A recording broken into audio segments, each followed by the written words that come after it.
Halo sahabat sepak bola di seluruh Nusantara. Kita kedatangan kabar besar dan menarik dari jagat persepak bolaan Asia, khususnya dari timnas kebanggaan kita, Indonesia. Bayangkan ini, sebuah laga prestisius di tanah Jepang Suita Football City Stadium, Osaka. Selasa, 10 Juni 2025, timnas kita akan melakoni duel yang, meski tak menentukan nasib siapapun di klasemen, tetap syarat gengsi, penuh ambisi, dan bisa menjadi pembuktian. Kenapa penting? Karena di balik duel ini ada sebuah cerita menarik. Cerita tentang keberhasilan tim Garuda, lolos ke putaran keempat, kualifikasi Piala Dunia 2026 zona Asia. Yap, benar, timnas kita tidak hanya bertahan, mereka melaju. Dan yang lebih menggembirakan, lawan kita, sang raksasa Asia, Jepang, sedang pincang.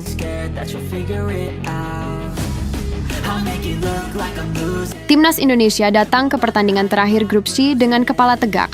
Setelah perjuangan keras, mereka berhasil mengamankan posisi ke putaran keempat. Poin mereka tak lagi terkejar oleh Bahrain dan Cina.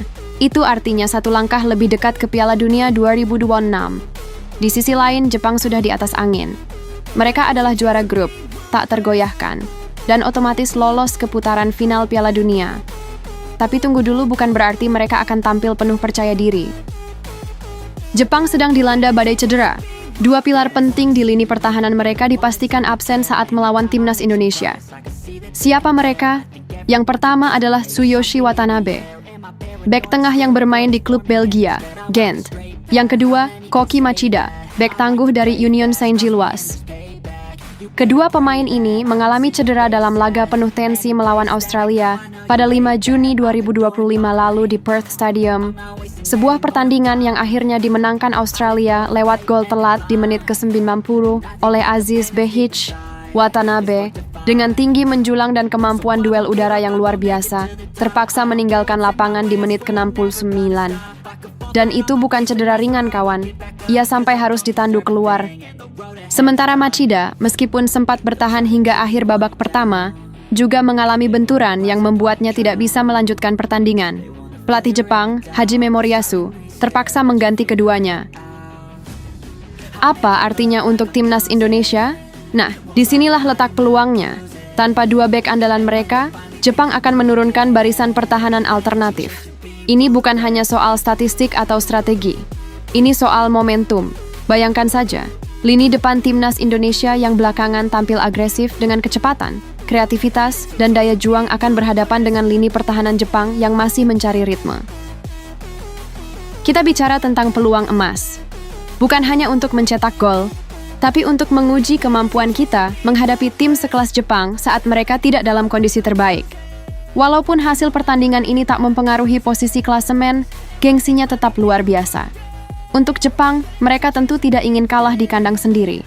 Mereka akan tetap bermain ngotot, berusaha mempertahankan kehormatan sebagai tim unggulan Asia. Untuk Indonesia, ini adalah uji mental.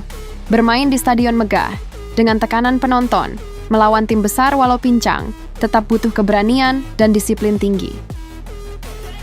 Kita sudah sering melihat kejutan di dunia sepak bola. Islandia menahan Argentina. Arab Saudi menaklukkan juara dunia Jerman. Dan siapa tahu, mungkin di malam Osaka itu, kita akan melihat Indonesia mencuri poin dari Jepang. Bukan hal yang mustahil. Kuncinya, fokus, organisasi pertahanan yang rapi, dan memanfaatkan celah yang muncul akibat absennya dua bek utama Jepang.